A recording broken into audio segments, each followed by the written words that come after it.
অনেক করে সিঁদুর রাখুনি আবার দৌড়িয়ে আসতো। আমি তো বলে বলেছি এই জল কলসিটা এই পাশে হ্যাঁ আগে ঢালা ধূপকাঠি একটা দিয়ে আসবি তো। মামা বসো বসো। দূরে গেল কোথায়?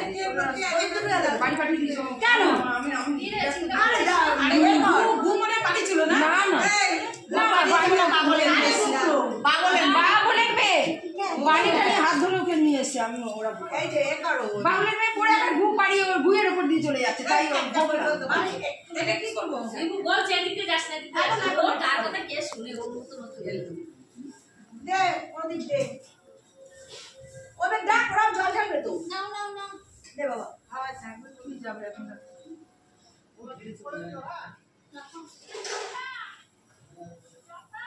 হ্যাঁ 3 জায়গায় হলো। কি বলছে? 3 জায়গায় ঢালা হলো। কি বলছো? না আসবে নাকি কি জানি। কে মা? আমার মা।